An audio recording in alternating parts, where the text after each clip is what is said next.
मैं हूं आपके साथ शीरीन और आप देख रहे हैं पॉलिटिकल पावर सेंटर। आज पॉलिटिकल पावर सेंटर के न्यूज मेकर कोई एक नाम नहीं है बल्कि एक संस्था है, और वो संस्था है देश की सबसे बड़ी अदालत सुप्रीम कोर्ट, जिसने आज एक नहीं बल्कि दो बड़े फैसले सुनाए हैं। एक फैसला यूपी के मदरसा एक्ट को लेकर है और दूसरा फैसला निजी संपत्ति के अधिग्रहण पर आया है। यूपी में मदरसों की पढ़ाई को लेकर एक लंबे समय से बहस छिड़ी हुई है। 8 महीने पहले इलाहाबाद हाईकोर्ट ने यूपी के 20 साल पुराने मदरसा एक्ट को असंवैधानिक करार दिया था, लेकिन सुप्रीम कोर्ट ने आज यूपी के मदरसा एक्ट को मान्यता दे दी है।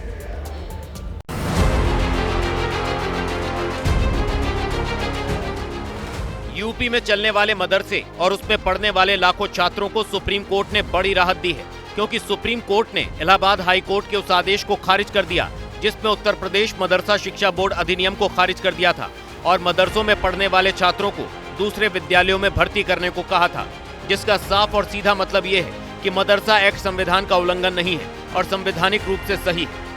देखिए, मदारिस के ताल्लुक से जो फैसला सुप्रीम कोर्ट ने दिया है ये निहायत ही खुशाइन फैसला है। मदारिस अरबिया का जो आज फैसला सुप्रीम कोर्ट से आया है, मैं ऑल इंडिया शिया फैसला बोर्ड की जानिब से इस फैसले का भरपूर तरीके से वेलकम करता हूं, स्वागत करता हूं। उधर समाजवादी पार्टी ने मदरसे पर आए सुप्रीम फैसले के बाद बीजेपी पर निशाना साधा है। सबसे ज्यादा हाई कोर्ट सुप्रीम कोर्ट की फटकार अगर किसी को मिली है तो उत्तर प्रदेश सरकार को मिली है। समय समय पर उत्तर प्रदेश सरकार ने अनकॉन्स्टिट्यूशनल काम किए हैं और उसका परिणाम ये है कि हाई कोर्ट और सुप्रीम कोर्ट हस्तक्षेप करता है। माननीय न्यायालय ने जो भी दिशा निर्देश दिए होंगे उत्तर प्रदेश की योगी सरकार उसको फॉलो करेगी। उत्तर प्रदेश की योगी सरकार ने हमेशा मदरसा शिक्षा की बेहतरी के लिए, मदरसा शिक्षा के माध्यम से जो मुस्लिम नौजवान हैं उनको अच्छी शिक्षा मिले, इस नियत के साथ काम किया है। बता दें कि यूपी में मान्यता प्राप्त 16,000 से ज्यादा मदरसे हैं, जिनमें 17 लाख से ज्यादा छात्र पढ़ाई करते हैं। अगर सुप्रीम कोर्ट का फैसला इनके पक्ष में नहीं आता तो इन सभी के भविष्य पर प्रश्न चिन्ह लग जाता, क्योंकि अब सभी मदरसे क्लास 12 तक के सर्टिफिकेट दे सकेंगे।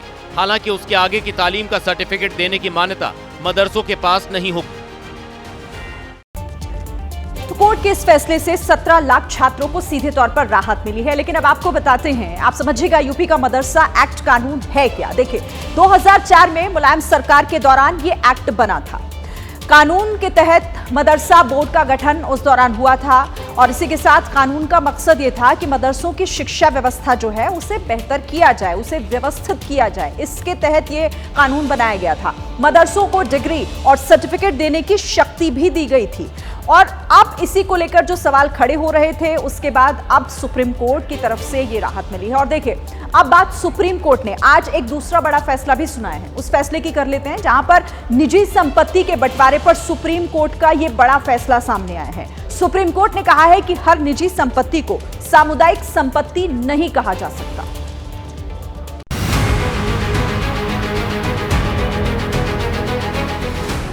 क्या सरकार को किसी की निजी संपत्ति पर अधिग्रहण का अधिकार है? ये बहस लंबे समय से चली आ रही है, लेकिन आज देश की सबसे बड़ी अदालत ने इस बहस पर यह कहते हुए पूर्ण विराम लगा दिया है कि सरकार चाहे तो संपत्ति वितरण पर कानून बना सकती है, लेकिन किसी की संपत्ति को कब्जे में नहीं ले सकती। सुप्रीम कोर्ट ने यह फैसला संविधान के अनुच्छेद 39B के दायरे से संबंधित एक मामले में सुनाया है। यह अनुच्छेद निजी संपत्तियों और सार्वजनिक भलाई के लिए संपत्ति के अधिग्रहण और पुनर्वितरण पर राज्य की शक्ति से संबंधित है।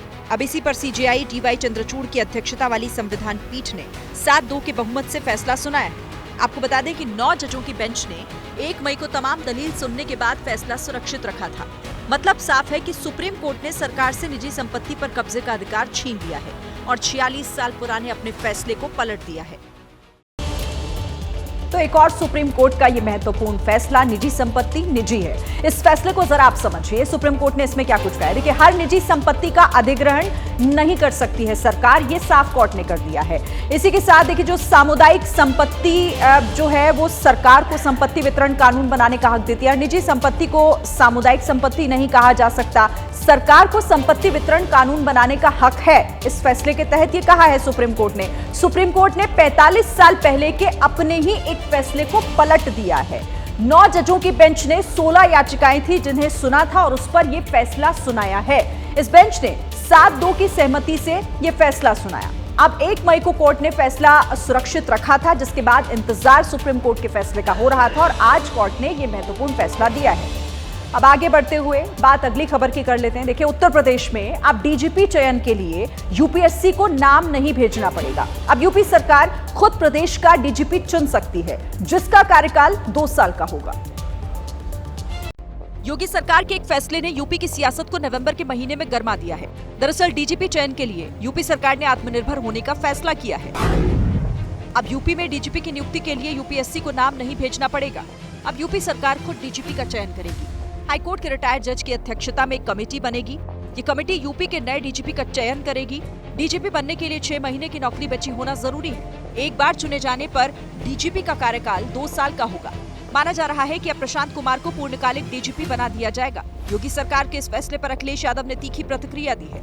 बड़े अधिकारी को बैठाने के लिए नियम बदले जा रहे हैं, नियम ये बनाया जा रहा है कि 2 साल के लिए अधिकारी बन जाएगा, और नियम बनाने वालों को ये पता ही नहीं है कि 2 साल उनके भी नहीं बचे हैं। अखिलेश इस मुद्दे पर सरकार को घेर रहे हैं, तो दूसरी तरफ बीजेपी ने भी पलटवार में देर नहीं की।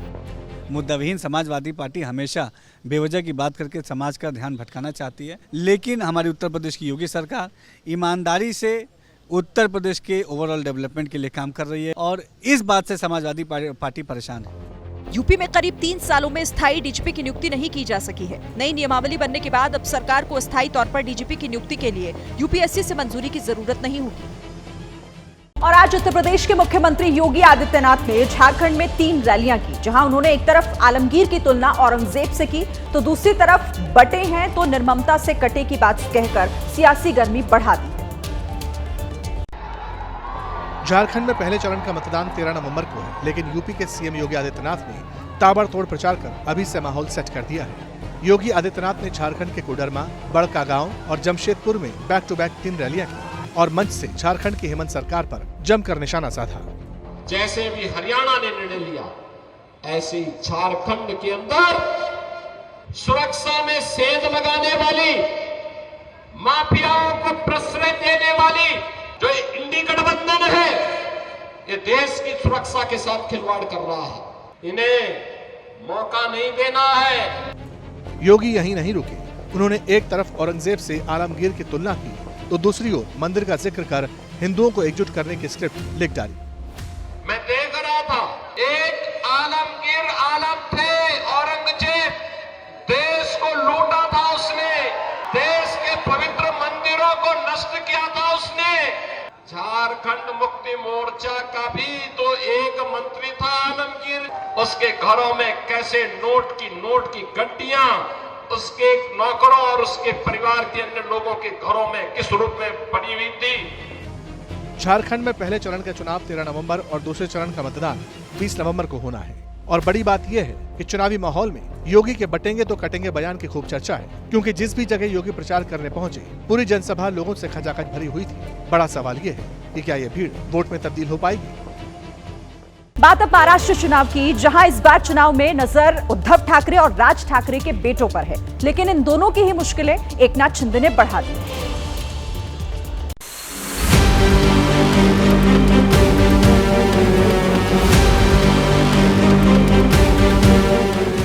चुनावी इतिहास में ऐसा पहली बार है जब ठाकरे परिवार के 2 सदस्य चुनावी मैदान में हो। पार्टी अलग है, सीट अलग है, लेकिन दोनों के खिलाफ एकनाथ शिंदे चट्टान बनकर खड़े हैं। बाला साहेब ठाकरे की पाठशाला से सियासत की ABCD सीखने वाले शिंदे ने दोनों ठाकरे पुत्रों के खिलाफ जबरदस्त घेराबंदी की है। पहले बात उद्धव ठाकरे के बेटे आदित्य ठाकरे की, जो वर्ली सीट से अपना दूसरा चुनाव लड़ रहे हैं। शिंदे ने इस सीट से राज्यसभा सांसद मिलिंद देवड़ा को उतारा है। मिलिंद देवड़ा जैसा मजबूत उम्मीदवार उतारकर शिंदे ने आदित्य ठाकरे को सेफ सीट पर भी फंसा दिया। दरअसल Worli seat south Mumbai Lok Sabha seat का हिस्सा है। मिलिंद देवड़ा इस सीट से 2004 और 2009 में कांग्रेस से सांसद चुने जा चुके हैं। उनके पिता मुरली देवड़ा भी साउथ मुंबई से 3 बार सांसद चुने गए। देवड़ा परिवार का इस सीट पर सियासी रसूख माना जाता है। शिंदे की नजर शिवसेना और देवड़ा के पारंपरिक वोट पर है। अगर ये मिल जाए तो शिंदे का मिशन सक्सेसफुल हो सकता है। सरकार जो है वो प्रगति ऐसे कर रही है जहां स्पीड लिमिट ही नहीं है, और दूसरी तरफ कुछ लोग हैं जो हर काम में स्पीड ब्रेकर लगाना चाहते हैं। तो ऐसे राजनीति को, ऐसे लोगों को हमें अब दरवाजा दिखाना होगा, उनको घर पे बिठाना होगा, ताकि मुंबई, महाराष्ट्र, भारत को हम आगे ले जाएं। वर्ली में आदित्य को शिंदे ने फंसाया तो करीब की ही माहिम सीट पर भी आखिरी वक्त तक पेच फंसाए रखा। राज ठाकरे के बेटे अमित ठाकरे के खिलाफ एकनाथ शिंदे ने सदा सरवणकर पर दाव लगाया। सदा सरवणकर इस सीट पर हैट्रिक लगाने की तैयारी में है। माहिम हो या वर्ली, ये दोनों सीटें शिवसेना का गढ़ मानी जाती हैं। दोनों ही सीटों पर शिंदे ने चक्रव्यूह बनाकर ठाकरे परिवार को फंसा दिया है। अब देखना है ठाकरे परिवार के दोनों चिराग इस चक्रव्यूह में कैसे पार पाते हैं।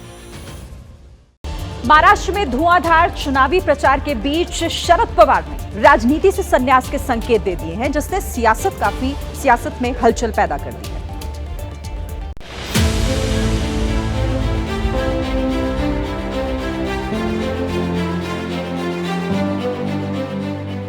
तिरासी साल की उम्र में शरद पवार धुआंधार प्रचार में बिजी हैं। महाराष्ट्र के चुनाव में जीत की रणनीति बना रहे हैं, लोगों को मिल रहे हैं, महाविकास आघाड़ी को जिताने की अपील कर रहे हैं। इन सब के बीच शरद पवार ने अब जो नया संकेत दिया है वो महाराष्ट्र में सियासी सरगर्मी को बढ़ाने वाला है। शरद पवार ने बारामती की एक सभा में राजनीति से संन्यास का संकेत दे दिया। लोकसभा लढणार नाही, कसलीच निवडणूक लढणार नाही और किती निवडणुका करायची। आतापर्यंत 14 निवडणुका केल्या आणि तुम्ही असले लोक एकदा घरी पाठवलं नाही, दरवेळी निवडूनच देताय। यानी शरद पवार पार्टी के अंदर नई लीडरशिप तैयार करने की कोशिश में जुट गए हैं। लेकिन सवाल ये है, अगर शरद पवार राजनीति से दूर होते हैं तो क्या सुप्रिया सुले एनसीपी शरद गुट की अध्यक्ष बनेंगी या फिर कोई और? इस सवाल के बीच बीजेपी ने बड़ा हमला बोला है। वो बड़े नेता है, उनका दल है, उन्होंने वो दल बनाया है, उनको निर्णय करने का अधिकार है। मैं इतना ही कह सकता हूँ, अगर बैटन दूसरे को देना है तो अजीत दादा को देते तो अच्छा रहता। एक तथ्य ये भी है कि 2 मई 2023 को शरद पवार ने अविभाजित एनसीपी का पद छोड़ दिया था, फिर 5 मई 2023 को अपना इस्तीफा वापस ले लिया था। ऐसे में शरद पवार वाकई राजनीति से संन्यास लेने जा रहे हैं? सवाल बड़ा है। और राहुल गांधी आज अपने संसदीय क्षेत्र रायबरेली के दौरे पर पहुंचे, जहां वो हनुमान मंदिर पहुंचे, पूजा अर्चना की, लेकिन इस पर बीजेपी गर्म हो गई।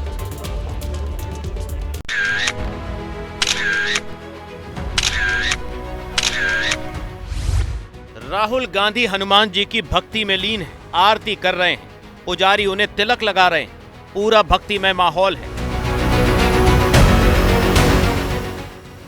लेकिन राहुल गांधी की इसी बजरंग भक्ति को लेकर उस वक्त सियासत गर्मा गई जब बीजेपी ने यह कहते हुए मोर्चा खोल दिया कि राहुल हनुमान जी के दर्शन तो करते हैं लेकिन राम से परहेज करते हैं। राहुल गांधी हनुमान जी का दर्शन कर रहे हैं लेकिन प्रभु राम लला का दर्शन करने से परहेज कर रहे हैं। तो जो प्रभु राम का नहीं वो किसी काम का नहीं।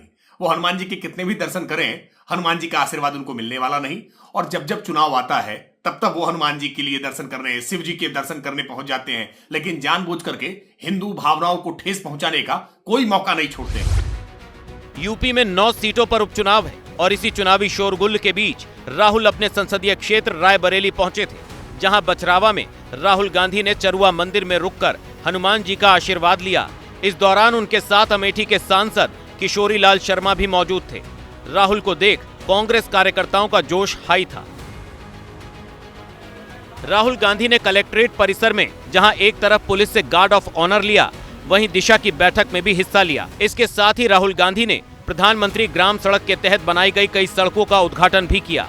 इस दौरान राज्य मंत्री दिनेश प्रताप सिंह, रायबरेली सदर से विधायक अदिति सिंह भी मौजूद रहे। बता दें कि ये यूपी में होने वाले उपचुनाव के बीच राहुल गांधी का पहला यूपी दौरा था। लेकिन छठ पूजा आ गई, लेकिन दिल्ली की यमुना से सफेद झाग की चादर खत्म नहीं हो पाई और अब इस सफेद झाग के बीच ही छठ का महापर्व मनाना पड़ रहा है।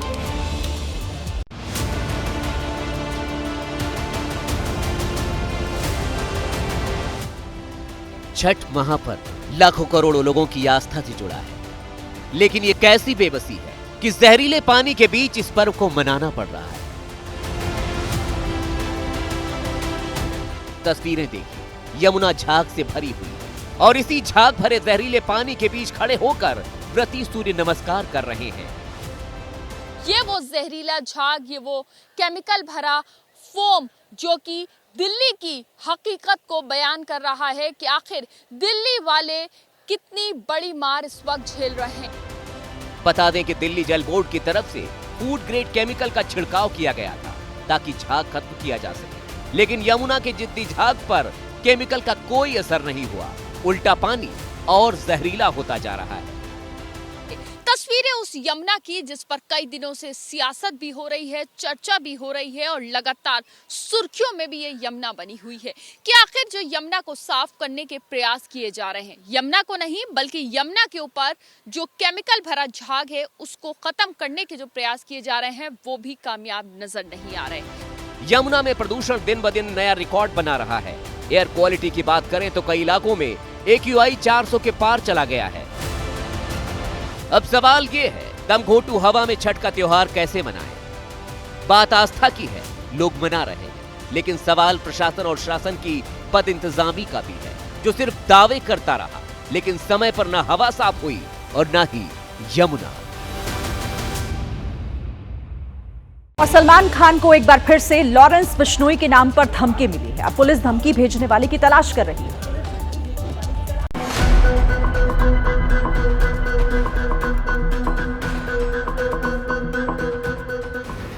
धमकी भरा संदेश एक बार फिर सलमान खान के लिए भेजा गया है। मुंबई पुलिस के ट्रैफिक कंट्रोल सेल को भेजे गए इस मैसेज में लिखा है, लॉरेंस बिश्नोई का भाई बोल रहा है, अगर सलमान खान जिंदा रहना चाहते हैं तो उन्हें हमारे मंदिर में जाकर माफी मांगनी चाहिए या 5 करोड़ रुपए देने चाहिए। ऐसा ना करने पर जान से मार देंगे। हमारी गैंग आज भी सक्रिय है।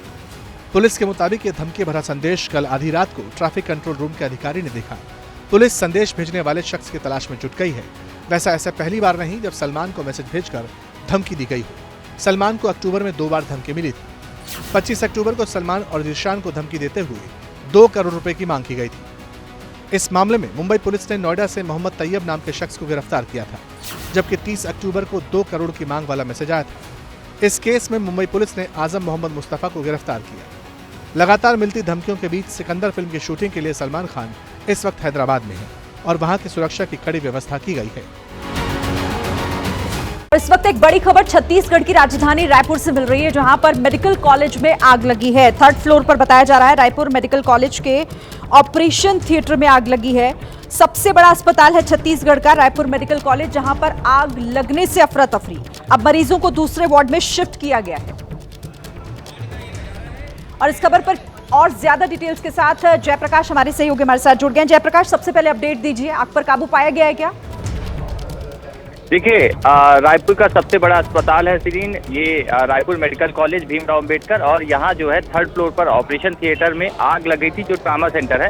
हालांकि फिलहाल अभी आग पर काबू पा लिया गया है। फायर ब्रिगेड की गाड़ी मौके पर पहुंची थी, SDRF की टीम मौके पर पहुंची थी।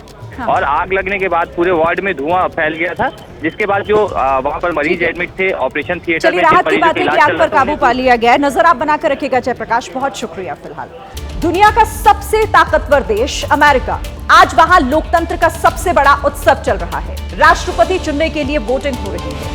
भारतीय समय के मुताबिक अब से करीब 2 घंटे पहले यानी कि शाम 4:30 बजे अमेरिका में वोटिंग शुरू हो गई और कल यानी बुधवार को सुबह 10:30 बजे तक वहां पर मतदान होगा। खास बात यहां पर यह है कि करीब 40% जो वोटर हैं वो पोस्टल बैलेट से मतदान पहले ही कर चुके हैं। अर्ली वोटिंग वहां पर हो चुकी है और आज सिर्फ 60% वोटर्स ही अपने मतदान का इस्तेमाल कर रहे हैं। लेकिन मुकाबला बेहद कांटे का चल रहा है और समूची दुनिया की इस मुकाबले पर नजर बनी हुई है, क्योंकि अमेरिकी चुनाव में जो भी जीतेगा उसका दुनिया में अलग अलग असर पड़ना तय है, फिर चाहे भारत हो, चीन हो, रूस हो या फिर ईरान। तो देखिए चुनाव कितना जबरदस्त है और दुनिया कैसे इस चुनाव से बदलने वाली है, उसके लिए आपको यह रिपोर्ट देखनी चाहिए।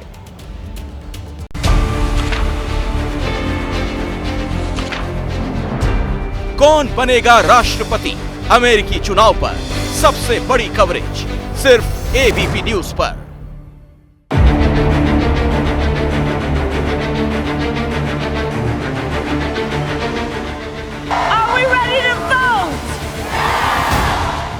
With your vote tomorrow, we can fix every single problem our country faces and lead America and lead the world. We are not going back.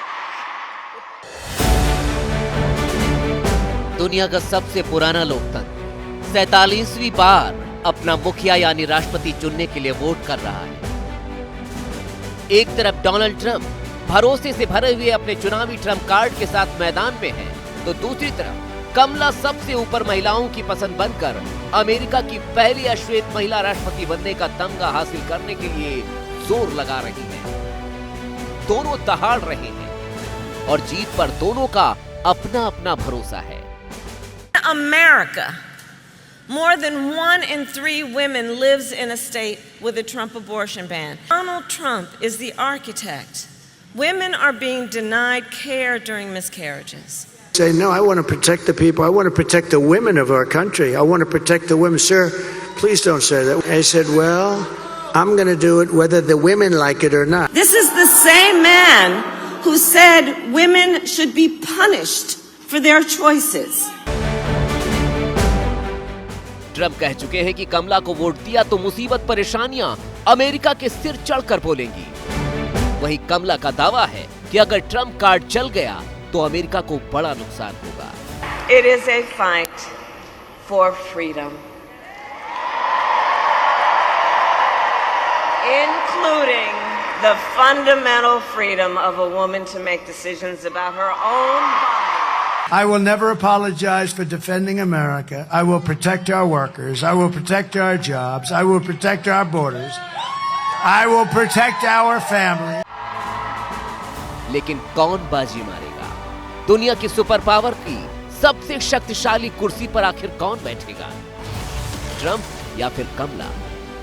इसके लिए वोटरों ने चुनावी तैयारी कर ली है, लेकिन उन्हीं वोटर्स ने चुनाव परिणामों से पहले तक चुनाव को बहुत दिलचस्प बना रखा था। चुनावी पंडित से लेकर चुनावी गणित जुटाने वाले कोई भी जानकार किसी भी प्रतिद्वंदी की जीत की फिलहाल गारंटी नहीं ले सकते और उसके पीछे है चुनाव से पहले किए गए कुछ सर्वे। मसलन चुनाव बेहद दिलचस्प है और इसे दिलचस्प बना रहे हैं चुनाव पूर्व किए गए कुछ अमेरिका के सर्वे।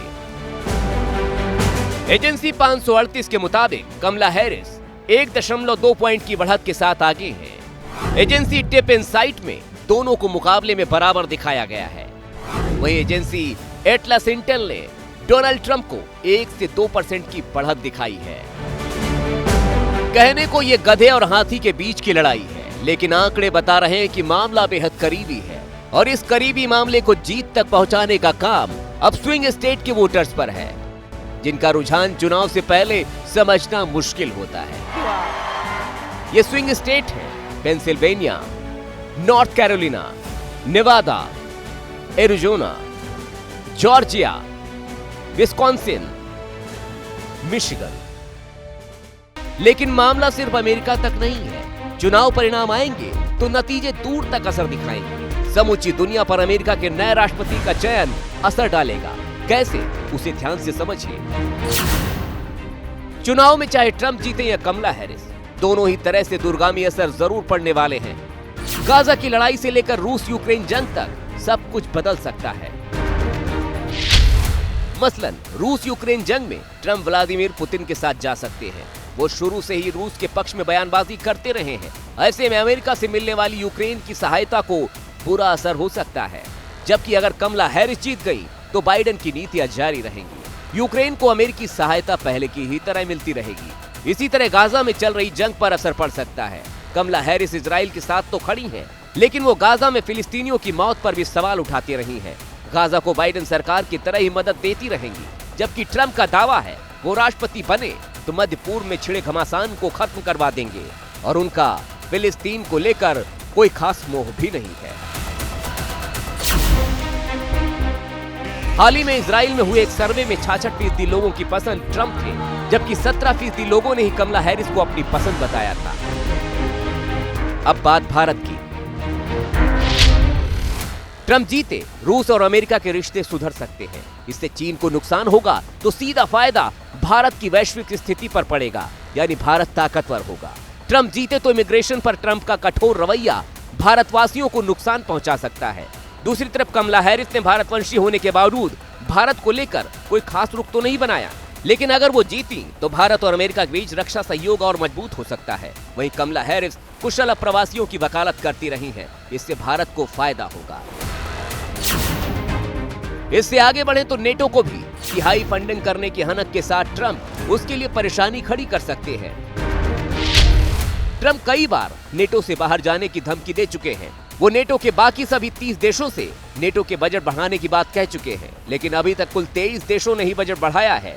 और अगर वो जीते तो बाकियों को बजट बढ़ाने के लिए कह सकते हैं, लेकिन अगर कमला हैरिस जीती तो वो बाइडेन की नीतियों को ही आगे बढ़ाएंगी। कुल मिलाकर अमेरिका के राष्ट्रपति चुनाव पर सारी दुनिया की निगाहें हैं। बस इंतजार है वोटिंग के बाद चुनाव परिणामों का, जो ये तय करेगा कि अगले कुछ दिनों में हवाओं का रुख किसके पक्ष में होगा और दुनिया फिर किसके जोर से घूमेगी। तो कौन बनेगा अमेरिका का प्रेसिडेंट? यही जवाब देने के लिए आज लोग अपने घरों से निकल रहे हैं और अपना वोट कास्ट कर रहे हैं। आइए आपको सीधे लिए चलते हैं, सबसे पहले ग्राउंड पर ही लिए चलते हैं। वॉशिंगटन से हमारी सहयोगी मधु भाटिया हमारे साथ जुड़ी हुई है और न्यूज रूम से मेरे साथ यहाँ पर विशाल भी जुड़े हुए हैं। लेकिन सबसे पहले मधु आपका रुख करेंगे, क्योंकि अब वोटिंग शुरू हुए कुछ घंटे बीत चुके हैं। किस तरीके का माहौल और जो सर्वे कह रहे हैं, क्या वही आज के दिन भी दिखाई दे रहा है क्या? जी बिल्कुल, आज के दिन भी वैसा ही दिखाई दे रहा है। यहाँ पर पोलिंग शुरू हो चुकी है, लोग मतदान करने आ रहे हैं और इनमें कई लोग वैसे हैं जिन्होंने मन अभी तक नहीं बना था कि वो कमला हैरिस को वोट देंगे या फिर डोनाल्ड ट्रंप को वोट देंगे। जैसा कि दर्शकों को पहले बता चुके हैं कि अमेरिका में अर्ली वोटिंग काफ़ी समय से चल रही है, तो जो लोग डिसाइडेड थे कि चाहे वो डेमोक्रेट्स को वोट देंगे या रिपब्लिकन्स को, वो अपना मत डाल चुके हैं। लेकिन आज सबसे अहम वो वोटर है जो आखिरी दिन जाकर अपना मत देगा और जो इस पूरे चुनाव का रुख बदल सकता है। इसमें इंडिपेंडेंट्स की बहुत बड़ी तादाद है और जैसा कि सारे सर्वे कह रहे हैं कि कांटे की टक्कर है, वो बिल्कुल साफ लग रहा है कि कांटे की टक्कर आज भी बरकरार है। बिल्कुल, कांटे की टक्कर लगातार यही सुनने को मिल रहा है और जिस तरीके से सर्वे भी लगातार यही बोल रहे हैं। विशाल, मैं अब आपका रुख करूंगी। आप इस चुनाव को बार बार ये कहा जा रहा है कि अमेरिका का चुनाव जब भी होता है तो सिर्फ अमेरिका तक सीमित नहीं रहता, उसका असर ग्लोबल लेवल पर होता है। पूरी दुनिया की निगाह इसीलिए भी टिकी हुई है। लेकिन ऐसा कहा क्यों जा रहा है? जरा हमारे दर्शकों को समझाइए कि क्यों ये चुनाव महत्वपूर्ण है पूरी दुनिया भर के लिए।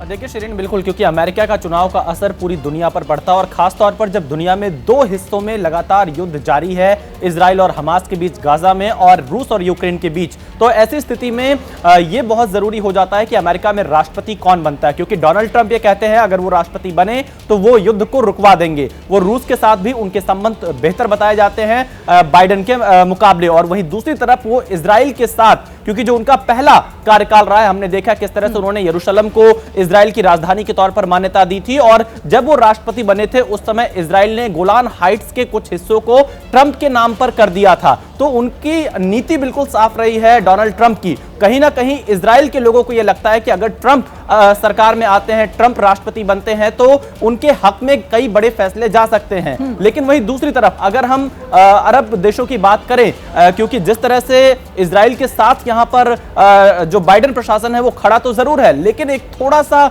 जो सॉफ्ट कॉर्नर है वो अन्य देशों की तरफ भी उसका झुकाव दिखाई पड़ता है। गाजा में जो मानवीय सहायता की बात की जाती है उसकी तरफ झुकाव दिखाई पड़ता है और यही वजह है कि पूरी दुनिया इस पर नजर बनाए हुए कि आखिरकार ये चुनाव कौन सी पार्टी जीतेगी, अमेरिका में रिपब्लिकन या डेमोक्रेटिक। उससे कहीं ना कहीं वर्ल्ड ऑर्डर भी तय होता हुआ दिखाई देगा और कहीं ना कहीं ये कहा जा सकता है कि जिस तरह से प्रचार चला है, दोनों ही प्रत्याशियों ने एक दूसरे के ऊपर कई आरोप लगाए हैं और इन सब के बीच में बहुत कांटे का मुकाबला है। 7 स्विंग स्टेट्स में कौन बाजी मारेगा उसी से तय हो जाएगा। लेकिन अगर नजदीकी मुकाबला होगा शिरीन, तो बहुत इंतजार करना होगा चुनाव के नतीजों का भी, क्योंकि हमने पिछली बार देखा किस तरह से हिंसा हुई। विशाल, कि कांटे का मुकाबला है, बहुत ज्यादा अंतर होता हुआ दिख नहीं रहा है और ये देखना होगा कि जब रुझान आएंगे और फिर पूरी तरीके से नतीजे, तो किस तरह की तस्वीर बनती है। लेकिन अभी जरा तस्वीरें कुछ तमिलनाडु से भी आ रही हैं, क्योंकि इन चुनावों का कनेक्शन तमिलनाडु से भी है। कमला हैरिस तमिलनाडु के ही एक गांव से ताल्लुक रखती हैं और ये देखिए थुल सेंद्रपुरम गांव, कमला हैरिस का गांव, जहां पर किस तरीके से कमला हैरिस की जीत के लिए दुआएं की जा रही हैं। वहां पर देखिए रंगोलियां बनाई गई और भगवान के दर पर लोग पहुंचे हैं इस प्रार्थना के साथ कि इन चुनावों में, अमेरिका के चुनावों में कमला हैरिस की जीत हो और अगले राष्ट्रपति के तौर पर वो कमला हैरिस को देखना चाहते हैं। तो तमिलनाडु के गांव में, कमला हैरिस के गांव में पूजा की जा रही है। दूसरी तरफ अमेरिका में वोटिंग भी जारी है। कुछ घंटे बीत चुके हैं और जिस तरीके से जो बताया जा रहा है, जैसा मधु भाटिया वहां से लगातार हमें रिपोर्ट कर रही हैं, मुकाबला बेहद कांटे का दिखाई दे रहा है। लेकिन ऐसा क्यों और इस बार चुनावों में क्या कुछ खास रहा है, ये और कुछ जानकारियां लेकर मधु हमारे साथ लगातार जुड़ी हुई हैं। एक बार फिर से उनका रुख करते हैं। मधु, आज के दिन जब आप लोगों से बात कर रही है, इससे पहले क्या कुछ रहा वो एक अलग, लेकिन वोटिंग के दिन क्या वोटर्स के मन में होता है ये बहुत इंपॉर्टेंट होता है। मुद्दों की अगर मैं बात करूं तो ज्यादातर क्या आपको लोगों के मुंह से, वोटर्स के मुंह से सुनने को मिल रहा है? देखिए, जो सबसे अहम मुद्दे वोटर्स के लिए इस समय अमेरिका में हैं इस बार, वो दो तीन हैं। जैसे अगर मैं रिपब्लिकन पार्टी की तरफ से बात करूं तो जो वोटर्स ट्रंप को सपोर्ट कर रहे हैं वो उस बात में विश्वास रखते हैं कि ट्रंप जब पावर में आएंगे तो वो इलीगल इमिग्रेशन को काबू में करेंगे, वो इन्फ्लेशन को काबू में करेंगे। वो मुद्दा उनके लिए काफ़ी अहम है। लेकिन जो वोटर कमला हैरिस की तरफ जिनका झुकाव है, उनकी वजह है कि वो अबॉर्शन को लेकर काफ़ी सीरियस है, जिसमें महिलाओं की एक बड़ी तादाद है। वो चाहते हैं कि जो डेमोक्रेटिक पॉलिसीज़ हैं, जिसमें चाहे एक बैलेंस्ड ट्रेड हो बिटवीन अमेरिका या बाकी देशों के बीच में, वो एक बैलेंस बना रहे, वो उसमें फोर्सफुल अप्रोच ना हो। इजराइल गाजा अगर कॉन्फ्लिक्ट की बात करें तो उसमें भी एक बहुत बड़ा कॉन्फ्लिक्ट है, क्योंकि जो लोग चाहते हैं कि गाजा में पीस हो, किसी भी तरह से वहाँ पे सीज फायर हो, उनका झुकाव कहीं ना कहीं बाइडेन सरकार की नीतियों के बावजूद कमला हैरिस की तरफ है। क्योंकि कमला हैरिस ने कैंपेनिंग के दौरान लगातार ये कहा है कि वो बाइडेन सरकार की अप्रोच के में साथ में ज़रूर थी, क्योंकि अमेरिका की नीति है प्रो इजराइल, लेकिन उसके बावजूद वो गाजा में सीज फायर की पूरी कोशिश करना चाहती हैं, वो मानवता का रुख अपनाना चाहती हैं। जबकि ट्रंप ने हमेशा ये कहा है कि अगर वो पावर में आते हैं तो फिर वो इजराइल को खुली छूट देंगे हमास को काबू में करने के लिए, और इस सीज फायर को खत्म करने का उनका भी पूरा मंसूबा है। लेकिन बस तरीके बिल्कुल अलग हैं।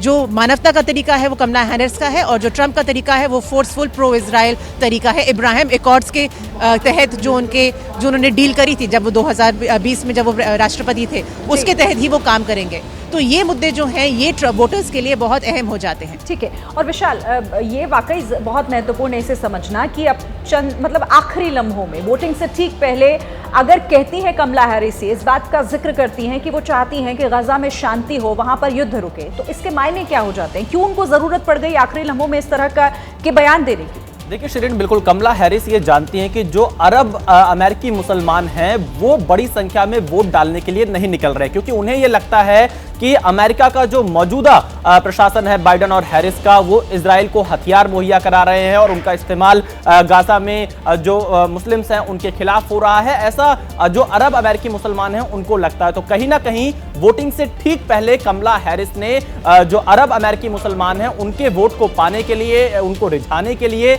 ये बयान जरूर दिया होगा कि गाजा में वो युद्ध को खत्म कराने का प्रयास करेंगी, गाजा में युद्ध खत्म कराएंगी अगर वो राष्ट्रपति बनती हैं। क्योंकि कमला हैरिस को ये पता है, खासतौर पर मिशिगन जो राज्य है जहां पर लगभग 1 लाख की संख्या में अरब अमेरिकी मुसलमान हैं, जो कि स्विंग स्टेट्स है, अगर वहां पर कमला हैरिस को बढ़त लेनी है तो इस वोट को पाना जरूरी है। और अगर ये वोट घर से नहीं निकला तो कमला हैरिस के लिए मुश्किलें बढ़ सकती हैं। किसकी झोली में जाता है, कमला हैरिस या डोनाल्ड ट्रंप? क्योंकि दोनों का इसे लेकर अपना अलग अलग उनकी राय है, और इसे वो जनता के बीच भी कई बार इसका जिक्र कर चुके हैं। बहुत शुक्रिया, नजर बनाकर रखेगा विशाल आप भी और मधु आप भी। फिलहाल बहुत शुक्रिया इस तमाम जानकारी के लिए।